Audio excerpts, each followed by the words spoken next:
রাত তখন 3:30। বিশ্বজুড়ে তখনও চোখে ঘুম, কিন্তু ইন্টারনেটের অলিগলিতে শুরু হয়েছে আগুন। এক ঝলক ভিডিও। ইসরায়েলের প্রতিরক্ষা বাহিনী তাদের অফিসিয়াল হ্যান্ডেল থেকে পোস্ট করেছে এক চিত্রিত বার্তা, ইরানের সম্ভাব্য হামলার পরিধি। কিন্তু ঠিক সেখানেই চমক। ভারতের উত্তরাংশে জম্মু ও কাশ্মীর অনুপস্থিত, সেই স্থানটা বোঝানো হয়েছে পাকিস্তানের অংশ হিসেবে। ঠিক তার পাশে রক্তিম বৃত্তে চোখে পড়ে একটি পরিচিত দেশ, বাংলাদেশ। ঘুম ভাঙল দক্ষিণ এশিয়ার, আর সঙ্গে সঙ্গে জেগে উঠল প্রশ্ন, উত্তেজনা আর সন্দেহের আগুন।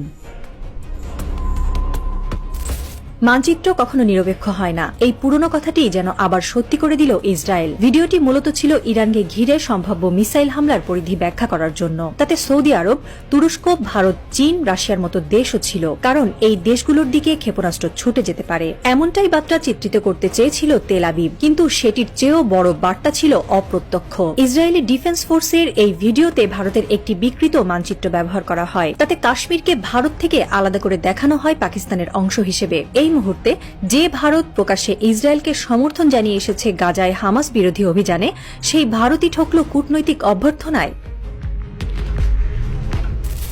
ভিডিও সামনে আসার পরপরই ভারতীয় সোশ্যাল মিডিয়ায় ছড়িয়ে পড়ে ক্ষোভ। একের পর এক পোস্টে কটাক্ষ, ব্যঙ্গ আর চরম অসন্তোষ বন্ধু ইসরায়েলের বিরুদ্ধে। ভারতের দক্ষিণপন্থী handle Indian right wing community সরাসরি প্রশ্ন তোলে, জম্মু ও কাশ্মীর ভারতের মুকুট, আপনি আমাদের মানচিত্র বদলে দিলে বন্ধুত্বের মানে কি? ইসরায়েল পরবর্তীতে ক্ষমা চেয়ে জানায়, মানচিত্রটি অলঙ্করণ মাত্র, সীমানা সঠিকভাবে দেখানো হয়নি। কিন্তু দেরিতে বলা সেই কথা আর নরম করেনি ক্ষোভের তীব্রতা। আর বাংলাদেশকে ঝুঁকিপূর্ণ দেশের তালিকায় দেখানো হয়েছে, যেখানে ইরানি ক্ষেপণাস্ত্র পৌঁছাতে পারে। এর মানে দাঁড়ায়, ইসরায়েলের চোখে বাংলাদেশ ইরানের সাপ্লাই চেইনের অংশ হতে পারে, অথবা অন্তত এমন ভৌগোলিক অবস্থানে রয়েছে যা নিয়ে উদ্বেগের কারণ আছে। নতুন করে প্রশ্ন উঠছে, ইসরায়েলের কাছে বাংলাদেশ কেন গুরুত্বপূর্ণ? কেনই বা এই অঞ্চলে টান নজর? তেল আবিবের এই ভিডিও আসলে শুধু সামরিক হুঁশিয়ারি নয়, বরং একটি রাজনৈতিক বার্তাও। যেমন কেউ বলছেন, এই মানচিত্র দিয়ে এক ঢিলে বহু পাখি মারতে চেয়েছে ইসরায়েল। একদিকে ইরানের হুমকি বোঝাতে গিয়ে দক্ষিণ এশিয়াকে একত্রিত করা, অন্যদিকে ভারতের উপর চাপ সৃষ্টি করা, যেন ভারত আর না থাকতে পারে নিরপেক্ষ অবস্থানে। দ্বিতীয়ত, এই ভিডিওর মাধ্যমে এক প্রকার সতর্কবার্তা ছড়িয়ে দেওয়া হয়েছে চীন, রাশিয়ার কৌশলগত বলয়ের দিকে ঝুলে থাকা দেশগুলোকে। পাকিস্তান, বাংলাদেশ, এমনকি আফগানিস্তান, এই দেশগুলো যে ভবিষ্যতে ইরান বা চীনের পক্ষ নিতে পারে, সে সম্ভাবনাকে সামনে রেখেই এমন এক মানচিত্রের অবতারণা। বার্নি স্যান্ডার্সের মতো মার্কিন রাজনীতি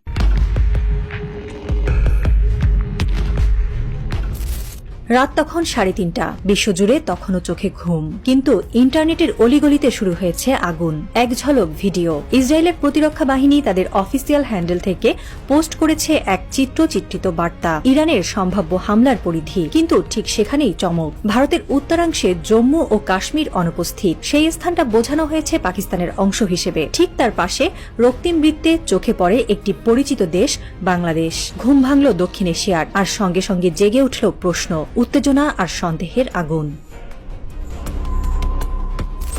মানচিত্র কখনো নিরপেক্ষ হয় না, এই পুরনো কথাটি যেন আবার সত্যি করে দিল ইসরায়েল। ভিডিওটি মূলত ছিল ইরানকে ঘিরে সম্ভাব্য মিসাইল হামলার পরিধি ব্যাখ্যা করার জন্য। তাতে সৌদি আরব, তুরস্ক, ভারত, চীন, রাশিয়ার মতো দেশও ছিল, কারণ এই দেশগুলোর দিকে ক্ষেপণাস্ত্র ছুটে যেতে পারে। এমনটাই বার্তা চিত্রিত করতে চেয়েছিল তেল আবিব, কিন্তু সেটির চেয়েও বড় বার্তা ছিল অপ্রত্যক্ষ। ইসরায়েলি ডিফেন্স ফোর্সের এই ভিডিওতে ভারতের একটি বিকৃত মানচিত্র ব্যবহার করা হয়। তাতে কাশ্মীরকে ভারত থেকে আলাদা করে দেখানো হয় পাকিস্তানের অংশ হিসেবে। এই মুহূর্তে যে ভারত প্রকাশ্যে ইসরায়েলকে সমর্থন জানিয়ে এসেছে গাজায় হামাস বিরোধী অভিযানে, সেই ভারতই ঠকল কূটনৈতিক অভ্যর্থনায়। ভিডিও সামনে আসার পরপরই ভারতীয় সোশ্যাল মিডিয়ায় ছড়িয়ে পড়ে ক্ষোভ। একের পর এক পোস্টে কটাক্ষ, ব্যঙ্গ আর চরম অসন্তোষ বন্ধু ইসরায়েলের বিরুদ্ধে। ভারতের দক্ষিণপন্থী handle Indian right wing community সরাসরি প্রশ্ন তোলে, জম্মু ও কাশ্মীর ভারতের মুকুট, আপনি আমাদের মানচিত্র বদলে দিলে বন্ধুত্বের মানে কি? ইসরায়েল পরবর্তীতে ক্ষমা চেয়ে জানায়, মানচিত্রটি অলঙ্করণ মাত্র, সীমানা সঠিকভাবে দেখানো হয়নি। কিন্তু দেরিতে বলা সেই কথা আর নরম করেনি ক্ষোভের তীব্রতা। আর বাংলাদেশকে ঝুঁকিপূর্ণ দেশের তালিকায় দেখানো হয়েছে, যেখানে ইরানি ক্ষেপণাস্ত্র পৌঁছাতে পারে। এর মানে